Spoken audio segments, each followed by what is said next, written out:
stretching out more than 200 miles from Yavapai County to New Mexico. The Mogollon Rim, with its expansive, breathtaking views, serves to inspire nothing less than shock and awe. It's truly a geological masterpiece, made up of sedimentary, volcanic, and metamorphic rock, dating back to what scientists call the Precambrian Era. With the exception of the Grand Canyon, no other physical feature of Arizona's landscape is more prominent than the Mogollon Rim. Everywhere you look, you'll see the sprawling national forest laid out like a giant, big green shag carpet before you. There's two stories about how the Mogollon got its name. One claims it was named after Juan Flores Mogollon, the Spanish colonial governor of New Mexico from 1712 to 1715. The other story is that it comes from the Spanish word for mistletoe. Whatever version is true, I guarantee you won't ever forget it, because there are so many ways to make memories from it.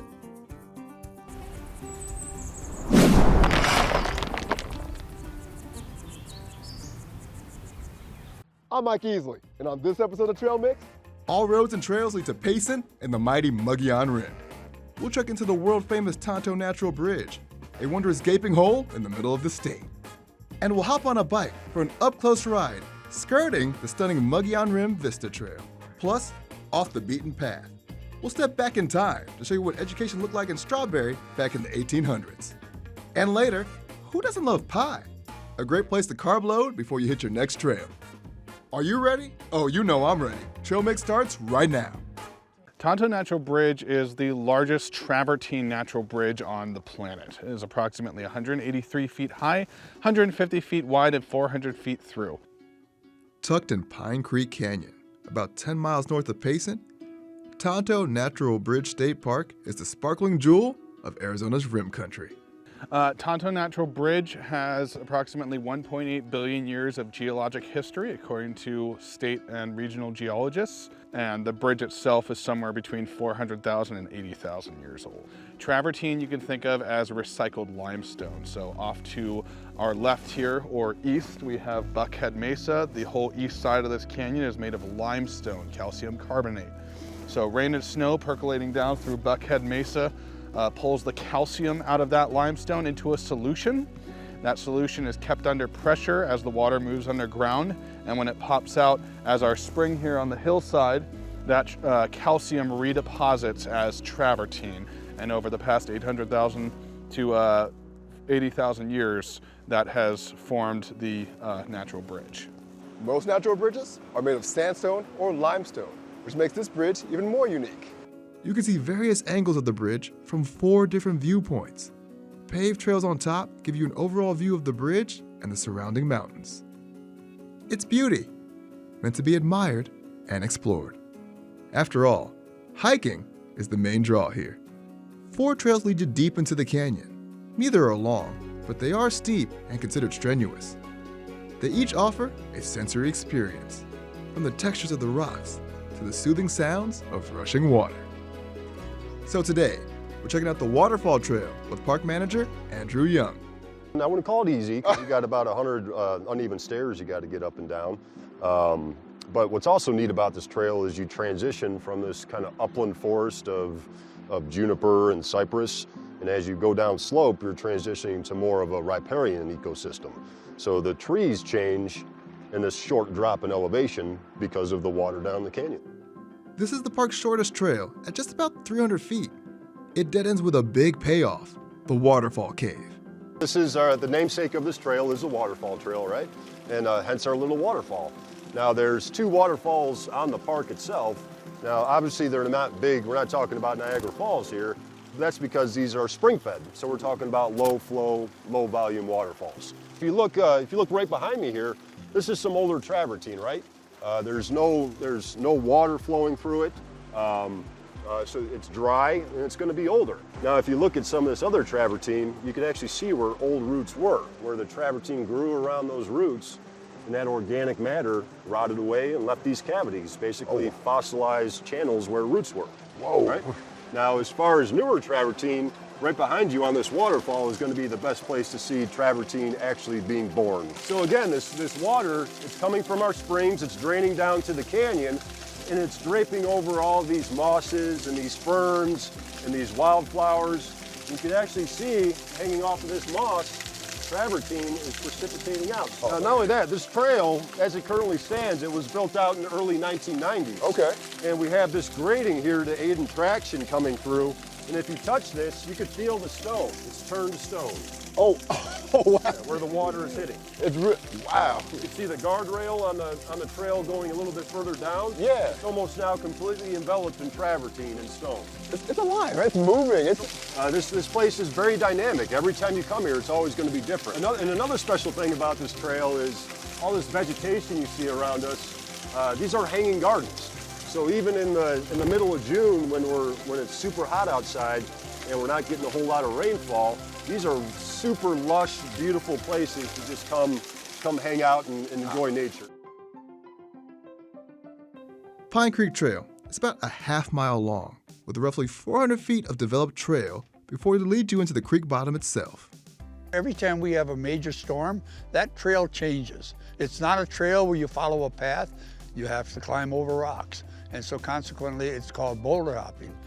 Some rocks are as much as 6 feet high that to get over the top of. The next time you come back through, it may be filled back in, be back to being flush. It'll take you a minimum of an hour round trip to complete the hike, but why rush? You've come this far. Enjoy the beauty that now surrounds you. Tonto Natural Bridge, it's situated in a very important region of Arizona in terms of biodiversity. So Arizona is the third most biodiverse state in the country. So here in the park, we have plant representatives from every single compass direction. It all comes together here in a giant mixing pot where you have this unique ecosystem, and with varied plants, there's varied birds and mammals, and there's a huge biodiversity here, which is what we're trying to protect with this state park.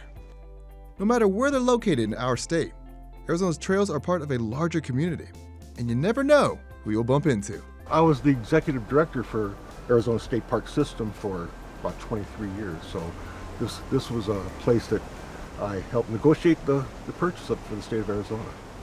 It was pure luck that we met Ken Travis today. It's a piece of heaven on earth.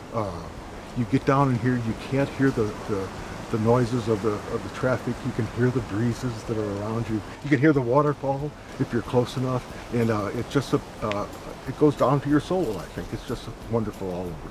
Even after retirement, he comes back to Tonto Natural Bridge, still in awe. You can see pictures of it. You don't appreciate it until you come up here and stand underneath the waterfall and have it splash in your face. You'll love it. It's nature, it's geology, it's history, it's Arizona.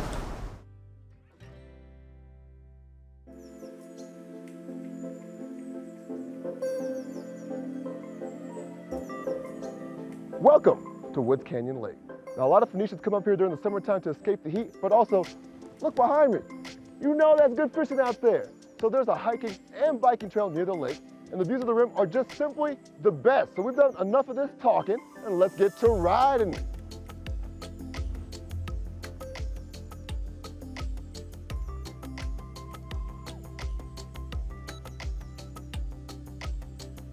The Rim Lake Vista Trail is about 5.2 miles long, and it's mostly a paved loop around the lake.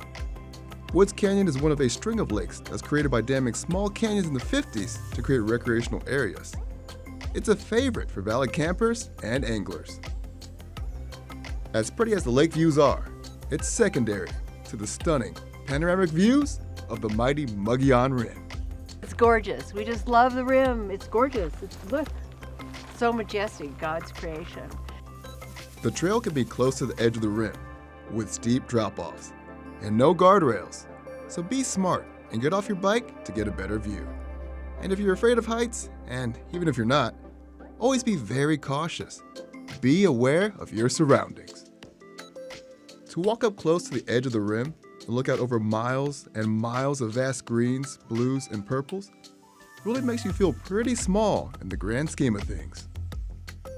It's said that on a clear day, you can see all the way south to Mount Lemmon in Tucson. Oh my goodness, it's gorgeous. So our advice is don't go off the trail because it's a long way down. The view is endless. And as you bike around the loop, prepare to stop a few times to get some of those perfect postcard selfies. We met a young man the other day who was riding the trails and stuff, and he was from Wyoming, I believe he said. Yes. And he said, whenever I thought of Arizona, I just think of desert and cactus. And he said he came here and he said, where did this come from? Where did this come from? Yeah, so and he was on. I don't think most people think of Arizona and think of this kind of scenery. You can clearly see why. The Coconino Forest is home to the largest stand of ponderosa pine trees in the world. And though pine forest dominates the plateaus and slopes of the rim, you can also find oak, chaparral, and pinyon juniper woodlands. Let me tell you a little something about myself. So I've trained for half marathons and trail runs. I've never done a trail bike ride before. I'm not gonna lie, I was a little scared at first, but it's actually a really good time. The Rim Vista Trail's first mile seems to be the most popular. A lot of folks are just stopping by for the views. But as you continue to cruise along, soon the pavement gives way to a graded, worn, more peaceful dirt trail. The route is marked with some blue diamonds tacked onto some tree trunks, which makes it easy to follow. All the lush colors of the rim and the cool mountain air makes for a biking experience you'll never forget.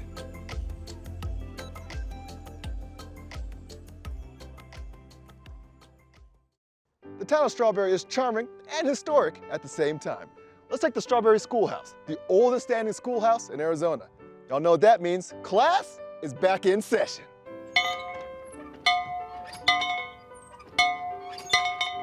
All the kids were in the same room. They had ages from 5 to 20, so they had the same education. The trees weren't big enough here in the valley, so they had to go up on top of the rim and haul the logs down with the horses. I think there was enough families here that they felt like they needed the education, so they decided to build a school. There was one of the families that was here, had a child go here, Edith Peach. She also came back and was the teacher for the last 2 years that it was still here. Walking through that schoolhouse door was like walking through a portal back in time. A time when there were no computers, just chalk and small chalkboard tablets. A time when a teacher was responsible for all discipline, and students risked some shameful punishment and labeling. Albert Hunt remembers his days in a one-room schoolhouse. I started in a one-room schoolhouse in Pine. You socialized with the older kids, and that was good for you. From what I can remember, it sat idle for a lot of years. And when I moved back up here in 1957, it was just the shell. There was no roof on it. It was just the logs. They even thought about tearing it down. But some men here that were construction workers, they said, let us rebuild it. And so in the mid-60s, they did that. It's history for this area and for our state, that it's still here, and the people can see how everybody lived back in the day. We have people come from all over the world, actually, to come and see the schoolhouse, and I think they are in awe of how it was built, on, the importance of the education at the time. The Strawberry Schoolhouse currently serves as a local history museum, and in 2005, it was put on the National Register of Historic Places. The trail he followed appeared to be seldom traveled. It led, according to the meager information obtainable at the last settlement, directly to what was called the Tonto Rim.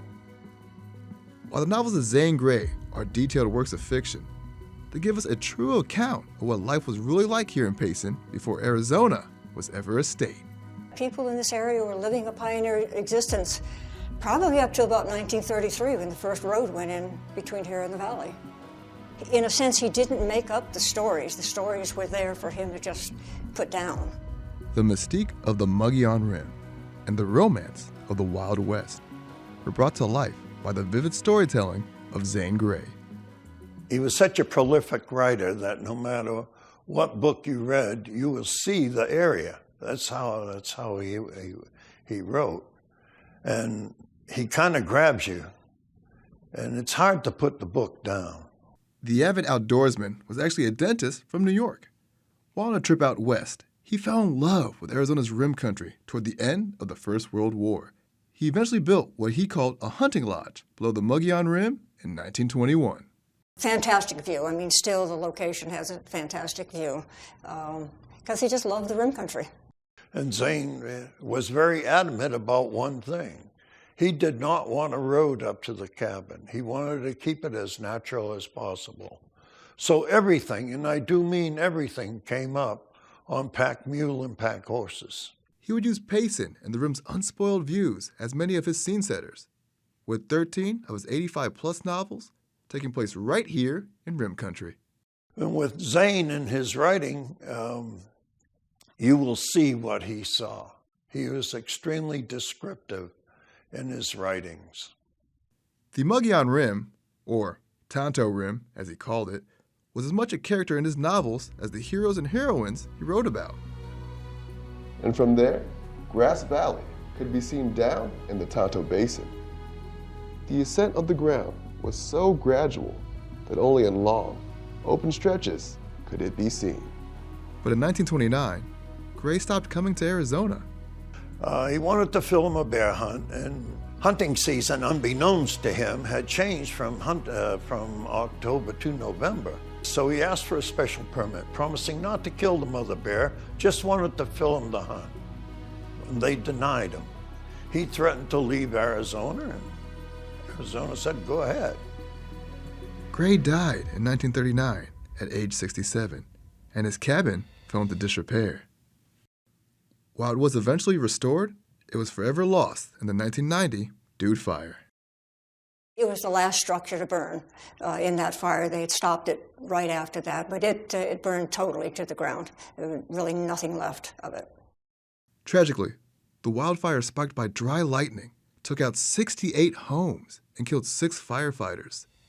This statue next door at the Rim Country Museum pays tribute to their sacrifice. Fire is a natural part of the ecosystem that helps rid undergrowth and promote healthy new growth. Taking a cue from good old Mother Nature, the Zane Grey Cabin Foundation actually made a replica here at Green Valley Park in Payson. Like the original, this cabin is built from local ponderosa pine.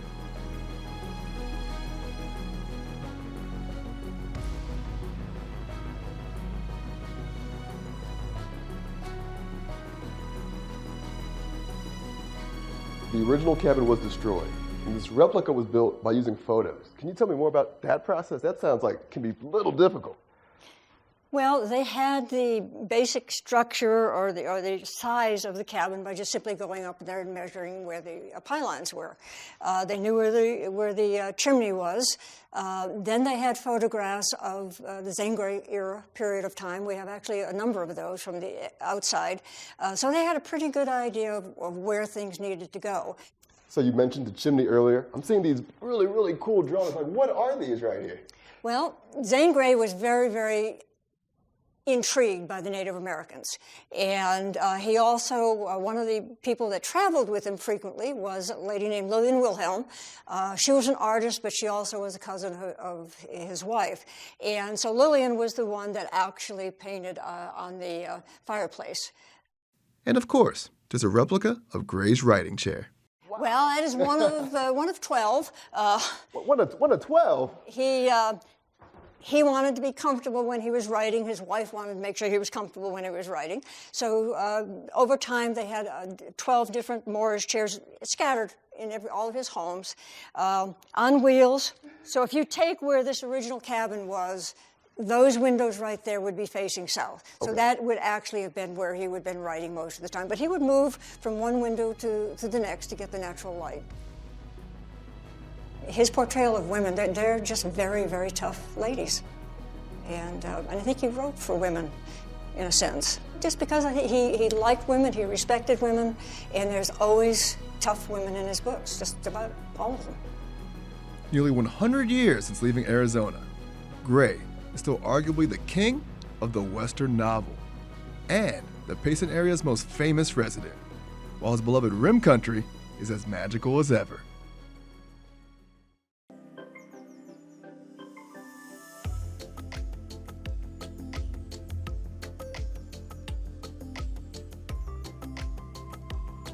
we interrupt our hiking and biking to bring you pies. Look, I love adventuring, I love seeing what's out there, but check out that sign right there. We have a lot of motorcyclists, bicyclists, hikers, trail runners, camping people, and they all want something to go pretty quick. So I thought, well, let's do empanadas. They're portable, they're delicious, they taste great even later, and you can take them with you anywhere.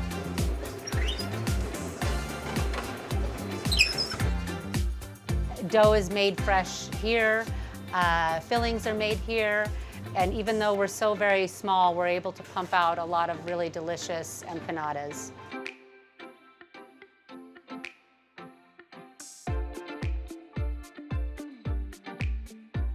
Top 5, okay, Mountain Mama, chicken pot pie. It's a classic chicken pot pie, but with the best part wrapped all the way around the crust. For sweet, I love the lemon bar, also the apple dulce de leche, and then we've got some really hearty ones like Mountain Man that has potatoes and sausage. And then the breakfast ones are great. We have about 23, 24 varieties. Can I get the Mountain Baby?